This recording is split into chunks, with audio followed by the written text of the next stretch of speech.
수험생 여러분 안녕하십니까. 이번 시간에는 재무제표에 대해서 살펴보도록 하겠습니다. 챕터 1의 마지막이죠, 마지막. 예. 그래서 재무제표의 의의라든가 그 다음에 재무제표 작성법을 이제 간략히 좀 보는 걸로 할 건데요. 일단 재무제표 정의는 다음과 같습니다. 좀 쉽게 표현하면요. 쉽게 표현하면은 자산부채자본 수익비용 확정액을 이제 보여주는 양식입니다. 이게 외부에 보통 공표가 되잖아요. 그죠? 재무제표를 이제 외부 사람들이 본다고요. 뭐 투자자나 채권자 또는 경영자 본단 말입니다. 근데 일정한 양식이 없이 그냥 중구난방으로 막 자료를 만들어서 보여주게 되면은 그게 사람들 눈에 들어오겠냔 말이죠. 들어오지 않죠, 당연히. 들어오지도 않을 뿐더러 해당 내역을 잘못 파악해가지고 엉뚱한 결론에 도달하는 경우도 많단 말이에요. 그렇기 때문에 뭐 이게 법적인 것까지는 아니지만은 뭔가 이 업계에서 쓰이는 기본 포맷이 있다는 겁니다. 그리고 회 기준에서도 그 기본 포맷을 정해놨다는 거죠. 저희가 앞에서 회계 처리하면은 그 회계 처리한 내역이 자산부채자본 수익비용 5가지 중에 하나가 된다 그랬죠. 그래서 그 5가지를 정리해 놓은 양식을 재무제표라고 한다. 이렇게 기억을 하시면 되겠죠. 표면적인 뜻은 여기 써 있으니까 보시면 되고요. 재무란 뜻은 재물이란 뜻, 재물. 재무라는 뜻은 재물, 이란 뜻이에요. 재무, 돈이란 뜻이거든요. 그 제자는 요건 여러 제자입니다. 여러 제자. 자, 표는 양식을 뜻하죠. 그래서 말 그대로 재물에 대해서 여러 가지 형태로 보여주는 양식이다. 재무제표의 뜻이 다음과 같다는 거죠. 제가 한문은 별로 안 좋아하거든요. 제가 과거 강의 때도 한번 말씀드린 것 같은데 제가 회계 공부할 때만 해도요. 회계책이 다 한문이어서 한문. 그러다 보니까 저는 사실 한문이라면 치를 떱니다. 세종대왕님 같은 약간 그런 느낌을 갖고 있어. 그래서 좀 한문 싫어하는데요. 그럼에도 불구하고 설명을 좀 제가 해야 되니까 부득이하게 한문을 좀 썼습니다. 그냥 단순하게 생각하시면 도움이 되겠다 이거죠. 자, 이렇게 해서 재무제표의 뜻을 제가 설명드렸고요. 자, 그 다음에 재무제표 종류를 보시는데 이 재무제표 종류가 되게 중요합니다. 그래서 이거 반드시 암기하세요. 반드시. 시험 잘 나와요.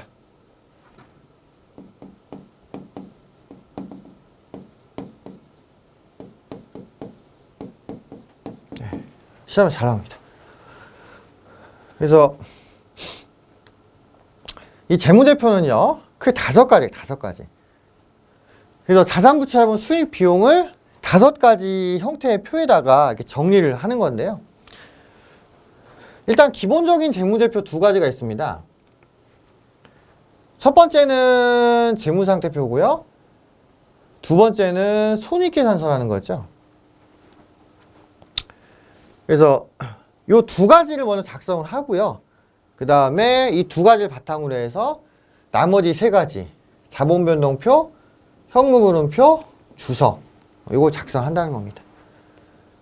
그래서 요거 꼭 암기를 좀 하세요. 참고로 시산표나 총계정원장 있죠?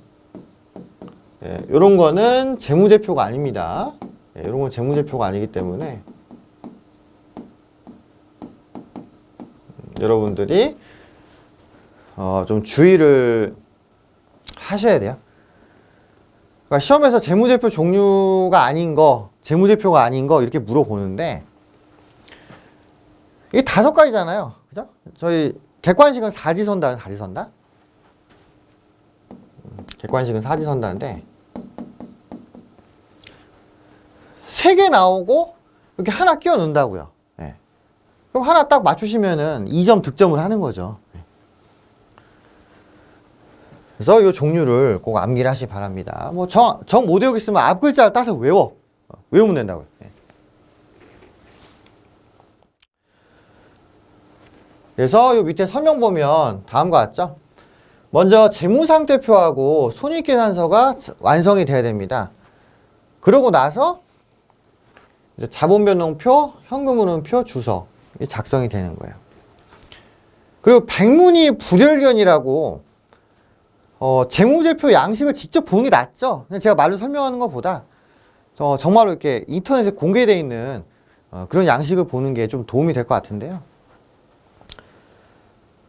우리나라의 경우 공인회계사한테 외부 감사를 받은 재무제표 있죠? 이거를 그 공공기관 사이트에다가 올려야 돼요. 그래서 어디에 올리냐면은 금융감독원이란 기관이 있거든요. 기관. 그래서 금융감독원 공식 사이트에 이걸 다 업로드를 해야 돼요. 그러니까 저 같은 사람이 그 회사의 재무제표를 보고 감사를 합니다. 그래서 재무제표가 적절히 작성되었다. 이게 의견을 내면요. 그 의견 낸 재무제표를 요 공식 사이트에다가 업로드를 해야 돼요. 이거 법적으로 정해져 있거든요. 이거 안 하면은 뭐 벌금이나 뭐 징역 이런 걸 삽니다. 그래서 여러분들이 이 재무제표를 직접 보시는 게 좀 도움이 되지 않을까? 좀 이런 생각이 드네요. 그래서 이 주소 있죠? dart.fss.orkr 여기 들어가셔가지고 그 뭐 우리나라에서 유명한 회사들 있죠? 그 회사들 재무제표를 검색을 해보시면은 이런 양식에 대해서 좀 더 이해를 하실 수 있다는 겁니다. 회계 프로그램에도 양식이 있어요. 근데 뭐 회계 프로그램은 연습용으로 저희가 보는 거지 실제로 완벽한 결과물이 나오는 게 아니기 때문에 완벽한 결과물을 보고 싶다면은 이 사이트 가서 여러분들이 조회를 하시면 될 것 같습니다.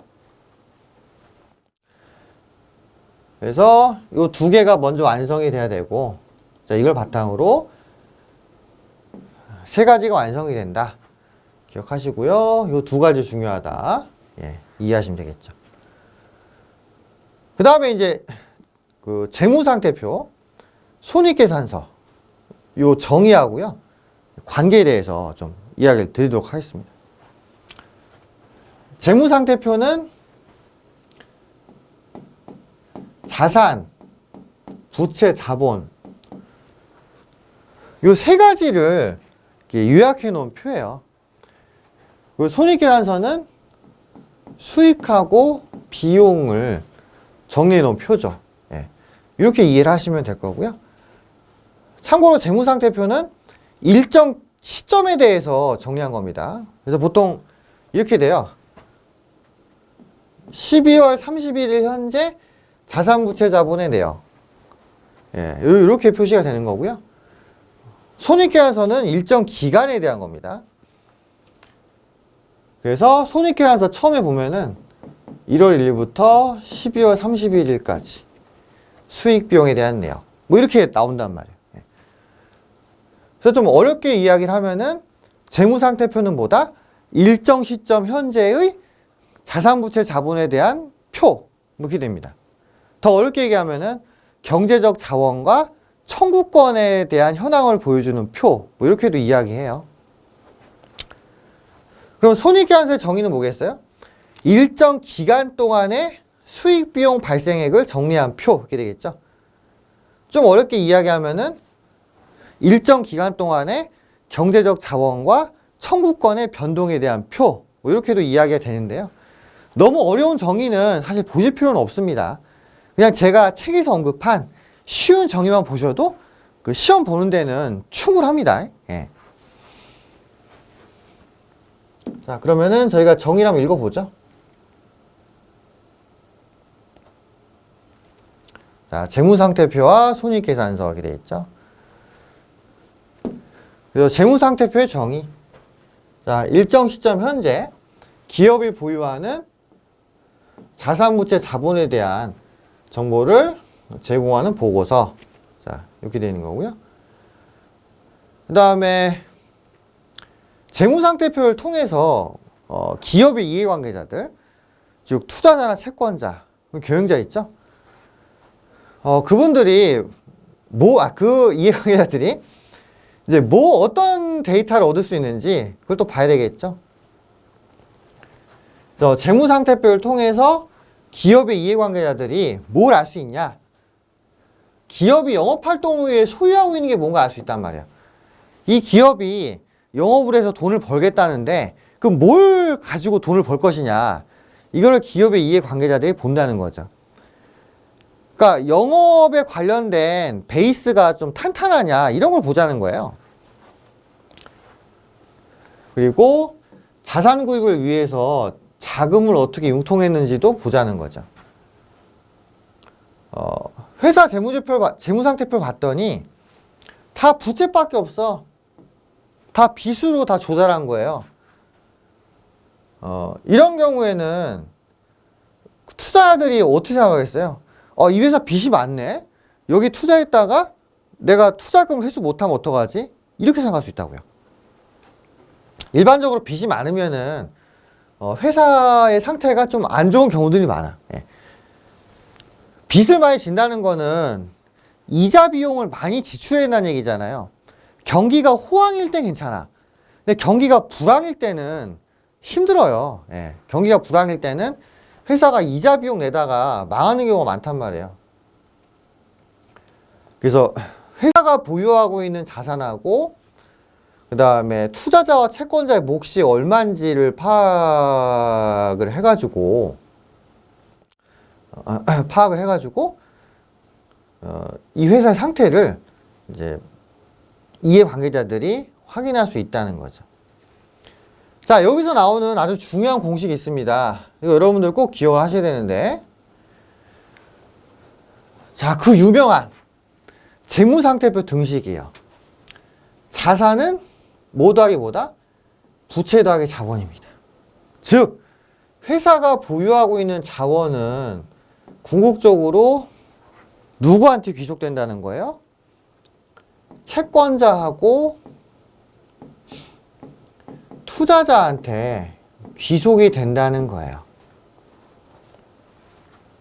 그래서 요걸 좀 이해를 하셔야 됩니다. 그래서 이 공식을 이용해서 문제가 또 많이 나오는데요. 이 공식을 좀 바꾸면 어떻게 돼요?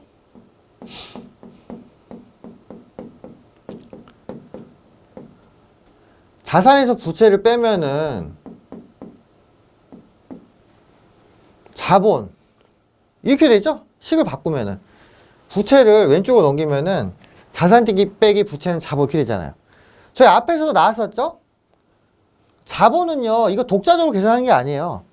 자산과 부채와의 관계에서 남은 짜투리가 자본이라고, 짜투리가. 예. 그래서 이 공식을 꼭 기억을 하시기 바랍니다. 예. 그래서 자산, 부채, 자본이 재무상태표로 모인다. 이해를 하시면 되고요. 그리고 일정 시점 현재, 통상적으로는 12월 말 현재 그 자산, 부채, 자본의 그 금액이 나온단 말이에요. 이게. 이거 기억을 하시고, 그 다음에 손익계산서 볼게요. 손익계산서.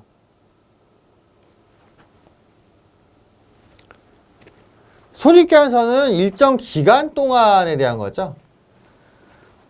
그래서 소유주와의 거래에서 발생한 거 뺀 모든 원천에서 그 수익 비용 발생한 거를 정리한 표요. 이걸 손익계산서라고 합니다. 그래서 자본이 증가한다는 거는 결론적으로 수익이나 비용이 발생했다는 거예요. 자본은요, 그 투자자한테 돌아갈 몫이라고 말씀드렸죠. 회사가 얻은 이익은 결론적으로 투자자가 가져가게 돼 있단 말이에요. 투자자가 가져가는 부분이 늘어나거나 주는 게 뭐하고 연관이 있어? 수익하고 비용과 연관이 있다. 이런 의미가 됩니다.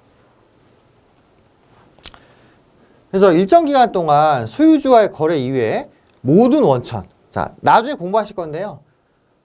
소유주와의 거래가 있어. 이거는 투자자가 회사에 대해서 추가 투자를 하거나요. 아니면은 자기가 투자한 돈을 회수하는 경우 있죠. 회수.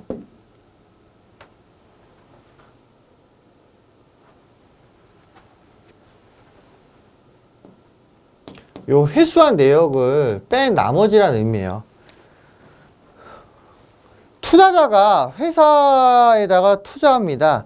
이거 회사가 수익을 올린 게 아니에요. 이거 영업을 한 게 아니잖아. 투자금을 받은 거죠.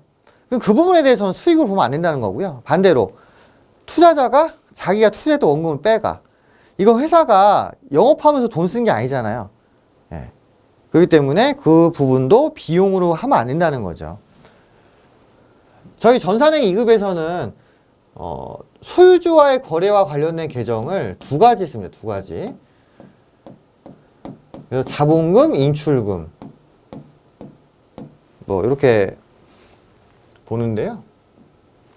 그래서 요 두 가지 뺀 나머지에 대해서는 다 수익 비용으로 인식을 하겠다는 겁니다. 그리고 수익 비용은 결론적으로 투자자의 몫인 자본을 늘리거나 뭐 줄이게 한다는 거죠. 그래서 증감 정도와 그 내역에 대한 정보를 제공한다고 했는데 결론적으로는 수익 비용에 대한 내역을 이제 보여주는 것이다. 이렇게 이해를 하시면 되겠습니다. 자, 그 다음에 손익계산서를 통해서 기업의 이해관계자들이 뭐 회사의 영업 내역이나 회사가 벌어들인 뭐 이익의 크기를 이제 알 수 있다 이렇게 되어 있죠. 이제 수익 비용이 손익계산서에 들어가니까 투자자나 채권자, 경영자들이 손익계산서 보고서 판단하는 거예요. 아, 우리 회사가 1년간 영업을 어떻게 해가지고 수익이 얼마, 비용이 얼마 이렇게 발생을 했구나 이해를 하는 거고요. 그 결과 어때요? 그 결과 회사가 벌어들인 돈의 수준 그리고 앞으로 영업을 어떻게 할 것인가 이런 어떤 데이터를 손익계산서를 통해서 뽑을 수가 있다는 거죠. 자, 그 다음에 저희 손익계산서 공식을 볼게요. 자, 손익계산서 공식은 크게 두 가지가 있거든요. 첫 번째는 수익에서 비용을 뺀 나머지 이걸 이제 이익이라고 합니다. 그래서 수익 빼기 비용은 이익. 이 공식을 좀 기억을 하시고요. 두 번째, 요건 좀 다른 부분인데 요 위에서 설명됐지만은 회사가 얻은 이익은요 누구한테 가요? 투자자한테 가거든요. 그러면은 회사의 자본이 증가하거나 감소를 해요. 이익이 나면 증가하고 손해가 나면 감소가 되겠죠. 예. 그래서 기말자본에서 기초자본을 빼면은 이익으로 귀결되는 부분들이 있단 말이에요. 그러니까 이거죠. 요식을 좀 다르게 표현하면 다음과 같은데요. 자, 기초, 연초에 자본이 있었어요. 그리고 회사가 수익과 비용을 계속 발생을 시키죠. 자, 수익에서 비용 빼면 이익이잖아요. 그럼 식을 약간 이렇게 바꿀 수도 있죠, 그죠? 요 이익은 투자자의 몫인 자본에 흡수되니까 전에 있던 자본에서 이익을 더한단 말이야. 그럼 얘가 기말자본이 된다 이 소리죠, 그죠? 그 요식을 바꾸면 어떻게 돼요? 자, 기초자본 이렇게 넘깁니다. 그러면은 기말자본 빼기 기초자본 하면은 뭐가 나와요? 이익이 나오죠. 그래서 원래는 이 식인데 요 식을 좀 바꾸면 이렇게 된다는 거고요. 나중에 자본편에서 설명을 드릴 건데 소유주와의 거래가 있다면은 저기다 또 플러스 마이너스 알파 됩니다. 근데 일단 1차적으로 소유주와의 거래가 없이 순수하게 회사가 수익 비용을 그냥 창출했다면은 다음과 같은 공식으로 이익을 뽑을 수가 있다는 거예요. 그래서 수익에서 비용 빼면은 이익이 된다. 이게 1차적인 그 손익계산서 공식이고요. 그리고 기초자본과 기말자본의 관계를 통해서 이익을 간접적으로 도출할 수도 있다. 이런 의미가 이 공식에 담겨 있는 거죠. 됐나요? 네. 자, 그럼 넘어가겠습니다.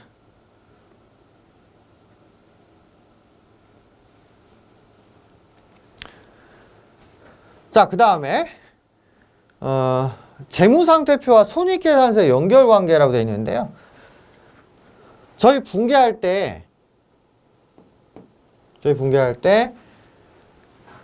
자산부채자본 수익비용이 다 같이 맞물리잖아요. 그죠?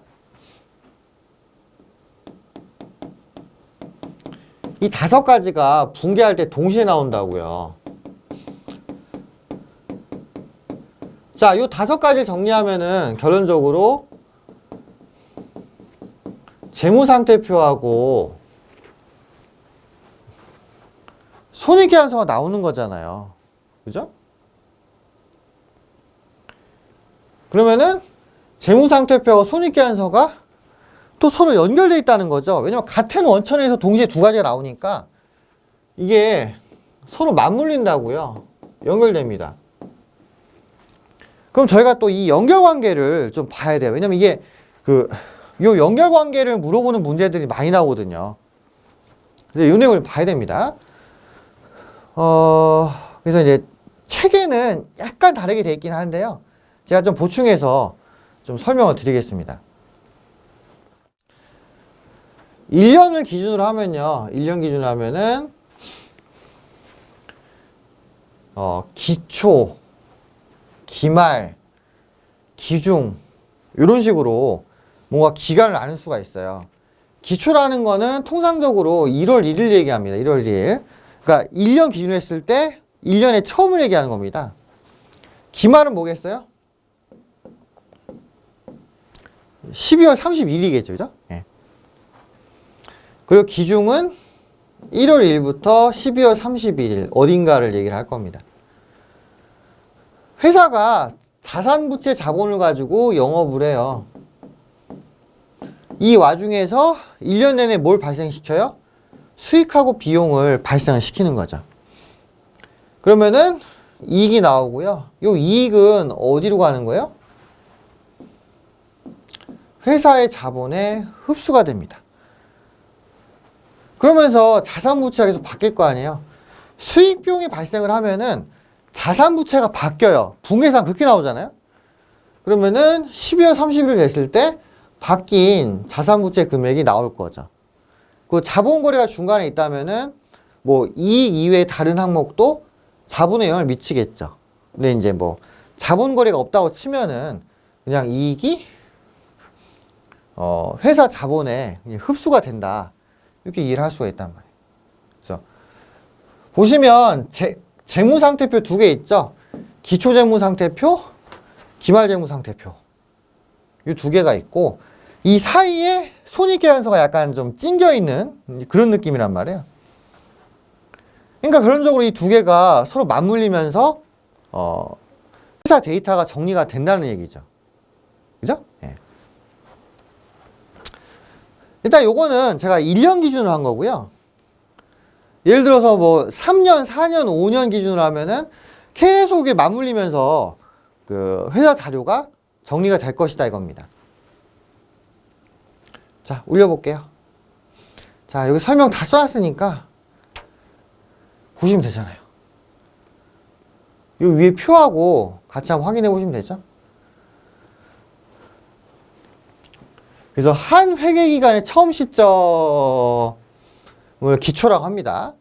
그 다음에 한 회계기간의 중간 시점은 기중이에요. 기중. 그래서 달력 기준으로 하면요. 기초는 1월 1일이고요. 그 다음에 기말은 12월 31일이고 그 다음에 기중은 1월 1일부터 12월 31일까지. 근데 이렇게 되는 거죠.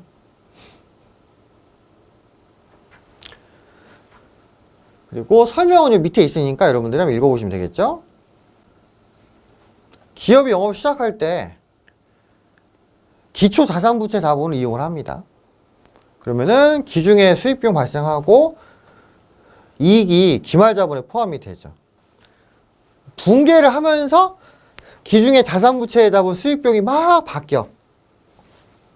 그 전기하고 이제 시산표 작성하면은 요 잔액이 나올 거란 말이에요. 자산부채 자본 수익비용 잔액이 나올 것이고 마감한 결산하고 마감한 다음에 재무상태표 손익계산서가 딱 작성이 된다는 거죠. 자, 그 다음 여러 기간 동안 기업이 영업활동을 할 경우에 이제 재무상태표 손익계산서 흐름 제가 또 잠깐 이야기 드렸는데 그림은 또 그림. 요 용어도 아셔야 돼요. 전기, 단기, 차기. 전기는 전년도고요. 단기는 올해, 차기는 내년. 요거 좀 기억하시기 바랍니다. 가끔 용어가 나오더라고요. 예. 용어를 몰라서 틀리면 좀 억울하잖아. 그죠?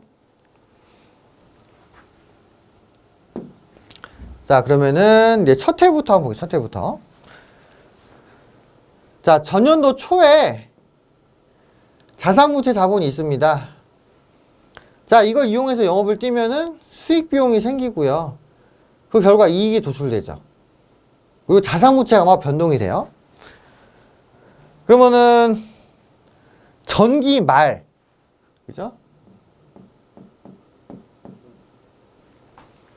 전기 말이 도래해가지고 자산부채 자본이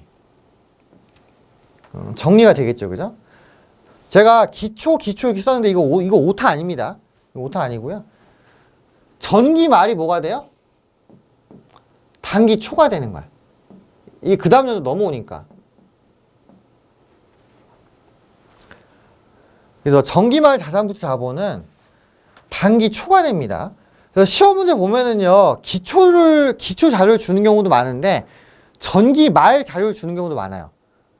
전기말이라는 건 단기 초기 때문에 문제 나왔을 때, 왜 전기 자료가 주어져 있지? 이렇게 생각하지 마시란 말이에요. 전기말은 단기 초니까, 만약에 전기 데이터를 주면은, 이게 올해 초로 넘어오는구나. 이렇게 이해하시란 말이에요. 그래서 단기 초로 넘어옵니다. 전기말 자산부채 자본이 단기 초로 넘어오는데, 단기 초에 자산부채 자본 가지고 또 수익비용을 발생을 시킬 거 아니에요, 그죠? 그러면은 단기에 발생한 이익이 단기 말 자본으로 또 가겠죠. 그 자산부채도 계속 플러스 마이너스 될 거고요. 그래서 이제 단기 말에 그 재무상태표 잔액이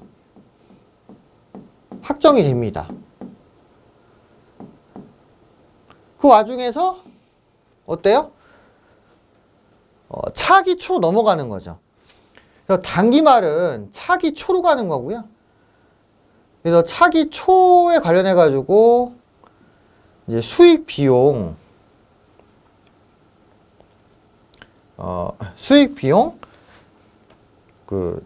발생을 시키는 거고, 그러고 나서 또 차기에 이익이 발생할 거 아니에요.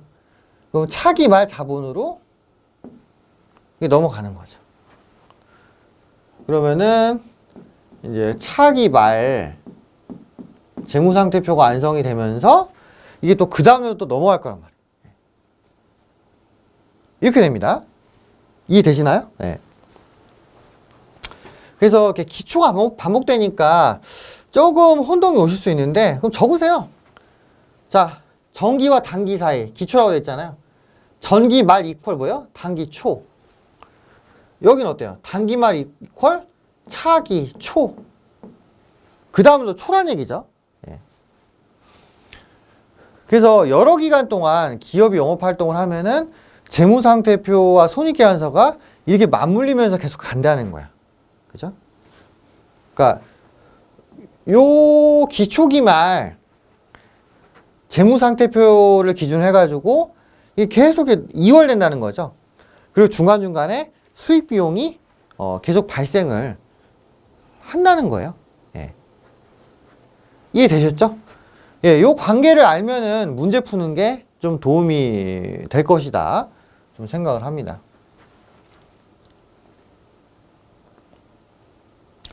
자, 그 다음 볼까요?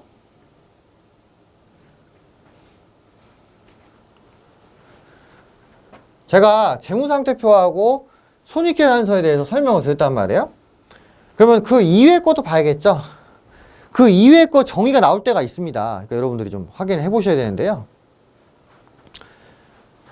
자본변동표, 현금흐름표, 주석. 예, 이렇게 돼 있죠? 요 정의를 좀 읽어보시고요. 이게 가끔 이론 문제로 나오더라고요. 자본 변동표는 말 그대로입니다. 자본의 크기에 대해서 보여주는 건데요. 이 자본 변동표는 전산액의 1급부터 좀 의미가 있어요. 2급은 사실 별 의미가 없어. 왜? 전산액의 2급에서 가정하고 있는 회사는 개인 사업체이기 때문에 개인 사업체의 경우 뭐 자본에 대해서 뭐 종류가 많지가 않거든요. 계정이 거의 없다고요. 법인 회사의 경우에는 자본 변동표가 의미가 있어요. 법인. 근데 그거는 전산액의 1급에서 할 거니까 저희가 차후에 그 1급 강의 같이 보면서 학습하시면 되겠죠. 일단 정의만 해요. 정의. 그 다음에 현금흐름표. 저희 전산회계에서는 현금흐름표 작성하는 건 안 나옵니다. 그건 저희 시험 범위를 넘어가요. 그럼 나중에 뭐 재경관리사 쪽 같은 데 가서 여러분들이 공부를 좀 하셔야겠죠. 그래서 일정 기간 동안 기업의 현금 유입, 그 다음에 현금 유출에 대한 정보를 제공하는 거다 그래 있죠. 말 그대로예요. 현금이 들어오고 나가는 거를 별도로 뽑아서 정리한 표입니다. 그러니까 회사 입장에서는 돈이 잘 들어오고 나가는지를 봐야 될 필요 있으니까 이걸 작성하는 거죠. 그리고 주석은 뭐예요? 이건 이제 보충 설명. 이건 보충 설명입니다. 앞에 네 가지 재무제표에 담기가 좀 애매한 사항들이 있어요. 그러면은 그 부분에 대해서 주석으로 별도 공시를 하는 거죠. 이 정의 좀 기억하시고요. 자, 그 다음에 추가적인 부분이 있는데 주의하실 거. 상법에서는요. 상법. 이게 회계에 나오는 건 아니야. 상법에서 이익이익 처분계산서, 즉 그 회사의 이익이 어떻게 쓰여질 것인가, 이제 그걸 좀 보여주라고 나와요. 상법에서. 그래서 상법에서 이익이익 처분계산서 작성을 요구한 경우가 있습니다. 요거는 사실 그 전산액의 1급 이상에서 봐야 돼요. 근데 제가 그냥 좀 미리 땡겨가지고 썼는데, 주석의 일부 사항으로 이익이익 처분계산서를 넣는 경우가 있단 말이죠. 그러면 이익이익 처분계산서는 재무제표냐, 이렇게 좀 의문이 들 수 있는데, 이익이익 처분계산서는 재무제표가 아닙니다. 주석의 일부지 이게 단독으로 재무제표 종류로 나오는 게 아니에요. 그래서 이거 주의하세요. 잘 나와. 다음 중 재무제표 아닌 거, 이거 하나씩 들어간다니까요. 그리고 회사가 결손이 났어요. 손해를 봤다 이거죠. 그런 경우에는 이제 결손금 처리 계산서라고 좀 표현이 바뀌긴 하는데 둘 다 같은 거예요. 이익이 났을 때는 이익이익 처분계산서, 손실이 났을 때는 결손금 처리 계산서. 이게 표현이 약간 바뀌는 겁니다. 뭐 본질은 차이가 없는 거지. 예.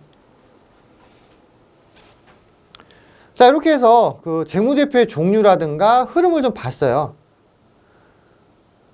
마지막으로 간단히 작성 사례를 좀 해보고 마치겠습니다. 자, 저희 앞에 강의에서 붕괴한 거 기억나세요? 이 붕괴 이렇게 한 거, 그죠? 요 붕괴를 바탕으로 해가지고 각 계정의 잔액을 구해봅니다. 그리고 합계장익산표를 작성한 다음에 재무제표를 한번 완성해 볼 거예요. 약간 간단한 예제를 가지고 우리가 좀 맛배기로 좀 뭘 해보자는 거죠. 자, 그러면은 요거를 한번 계정별로 뽑는데요. 요 밑에도 뭐 답이 나와 있긴 한데 일단 해보겠습니다. 일단 현금. 일단 가장 계정이 많은 게 현금이니까 우리 현금부터 한번 뽑아봐요. 자, 현금.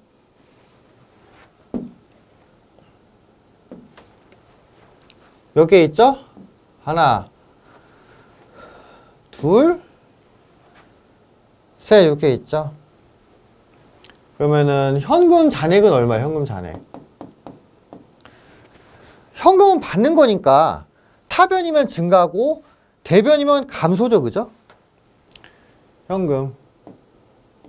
자, 1,000원, 더하기 얼마예요? 500 더하기 200이죠? 그럼 현금 얼마예요? 1300이라고 1300. 그리고 상품. 그냥 눈에 보이는 대로 하는 거죠. 자, 상품의 경우는 500원 있었고요. 그 다음에 대변 쪽에 300원 이렇게 남아있네요. 상품은 얼마예요? 500에서 300을 빼가지고 200이 남는 거죠. 200. 그죠? 나머지는 어때요? 나머지는 자본금, 매입채무, 매출채권,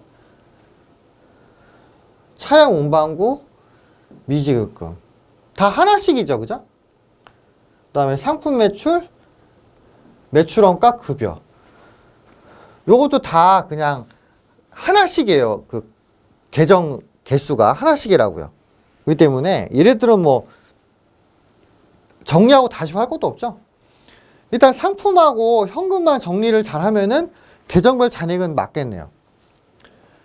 분계 개수가 더 많으면은 뭐 매출 채권이나 매입 채무에 대해서도 플러스 마이너스 계산해가지고 잔액을 뽑아야 되는데 여기서는 그냥 현금하고 상품에 대해서만 잔액을 뽑으면 되잖아요. 그죠? 자, 여기 밑에 보시면은 잔액 나오죠? 제가 날짜도 다 적어놨어요. 그 잔액이 이제 얼마가 되는지를 좀 봐야 되겠고요.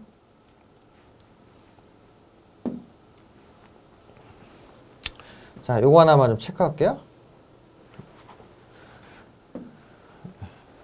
요게 매입채무.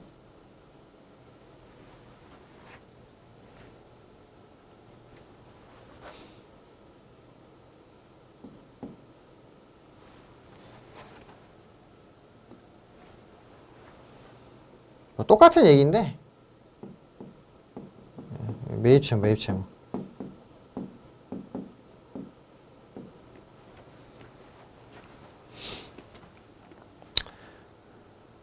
그래서 이렇게 계정별 잔액을 다 뽑아냈어요. 현금하고 상품만. 여러분들이 좀 계산하면 되죠. 그 요 잔액들을 가지고서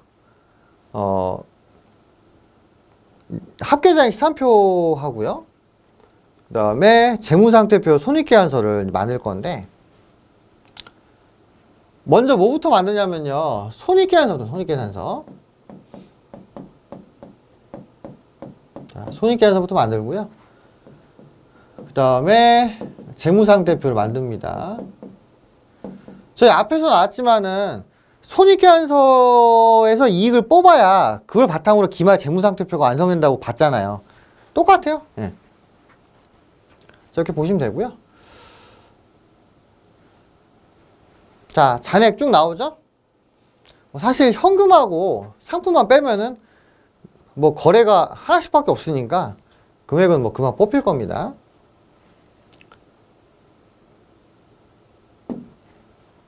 자, 그 다음에 이제 합계장 시산표 보는데요.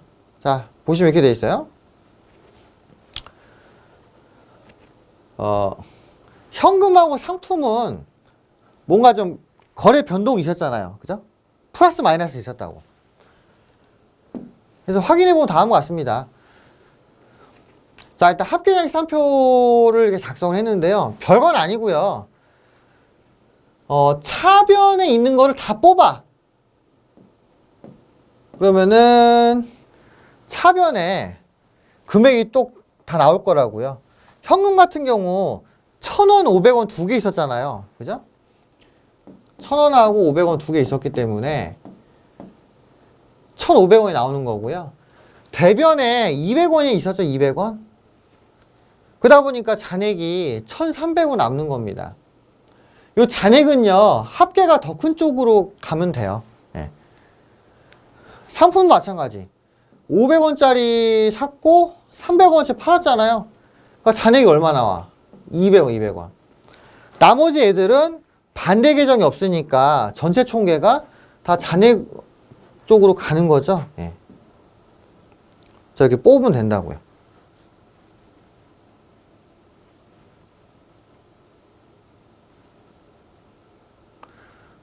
자, 이렇게 하니까 어떻게 돼요? 각각의 합계가 3600 나오죠. 그죠? 자, 뭐가 성립해요? 대차평균 원리가 성립하죠.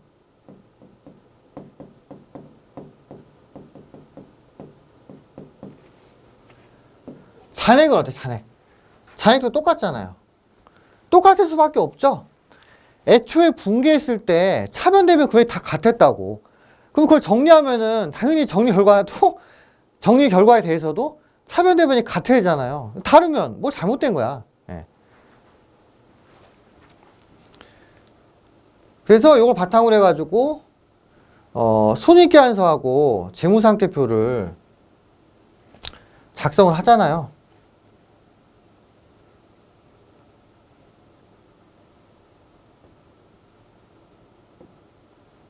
자, 손익계산서. 앞에 분기에서 봤다시피 매출이 얼마였어요? 1,000원. 원가 300원, 인건비 200원. 그래서 회사 이익은 얼마야? 500.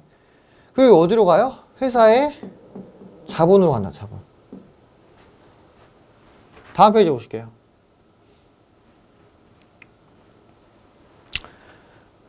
재무상태표를 작성을 했는데요.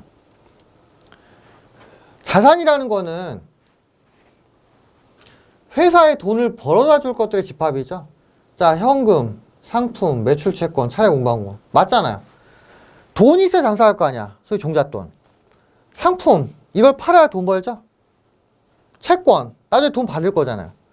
차량 운반구, 차를 이용하면은 효율적으로 돈 벌잖아요. 그죠? 그래서 요 네 가지가 자산이고요. 자, 요 두 가지가 부채입니다. 외상매입금하고 비슷한 표현이 매입채무, 매입채무.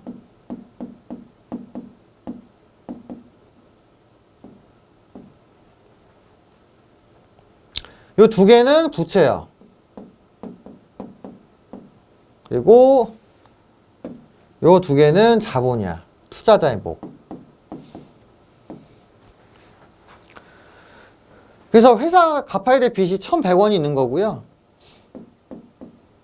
그리고 투자자의 목 어떻게 돼요? 초기 투자금 1,000에 회사가 얻은 이익. 방금 전에 봤죠? 요 두 개 더하니까 자본은 1,500이야. 그럼 자산은 부채 더하기 자본 해가지고 그 공식이 성립하죠? 1,100 더하기 1,500이 얼마예요? 2,600이잖아. 2,600은 뭐랑 같아요? 자산이랑 같다고요. 따라서 여기서 뭐가 성립돼요? 자산은 부채 더하기 자본. 앞에 손익계산서에서는 뭐가 성립되죠? 수익 빼기 비용은 이익. 이렇게 성립이 되죠? 예.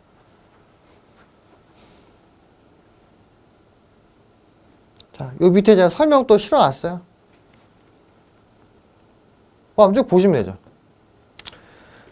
그래서 손익계산서 작성한 다음에 재무상태표 작성해야 되고요. 요 손익계산서하고 재무상태표를 보면서 회사가 얼마큼 이익을 냈는지, 그리고 회사가 돈을 벌기 위해 갖추고 있는 건 무엇인지, 그거를 이해관계자들이 알 수가 있단 말이에요. 그러면은 이 데이터를 보고 이 회사에 투자를 할까 말까, 대출해 줄까 말까, 이런 걸 결정하는 거예요. 이해관계자들이 결정하는 거예요. 그리고 경영자들은 이 데이터를 좀 보면서 우리 회사 상황이 이렇구나. 앞으로 영업을 어떻게 해야지. 이제 그런 것들을 이제 파악을 할 수가 있다는 거죠. 예, 이렇게 해서 일단 1장을 마쳤습니다. 1장 강의가 좀 의외로 시간이 좀 걸렸죠. 근데 이제 앞으로 2장이나 3장, 4장, 5장 이게 갈 때부터는 좀 빨리빨리 갈 거예요. 예.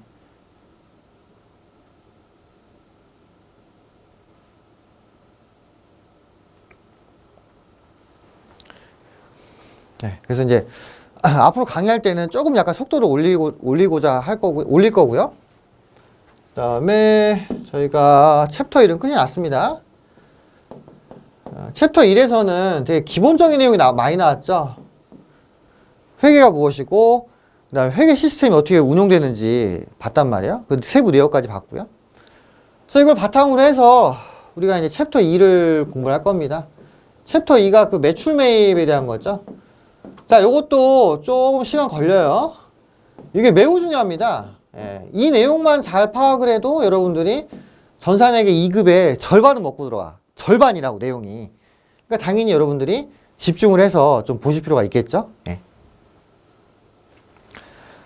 예, 그럼 여기까지 하고 마치겠습니다. 뭐 궁금한 사항이 있으면은 질문을 주세요. 그럼 제가 답변을 해드리도록 하겠습니다. 예, 여기까지 하고 마치겠습니다. 수고하셨습니다.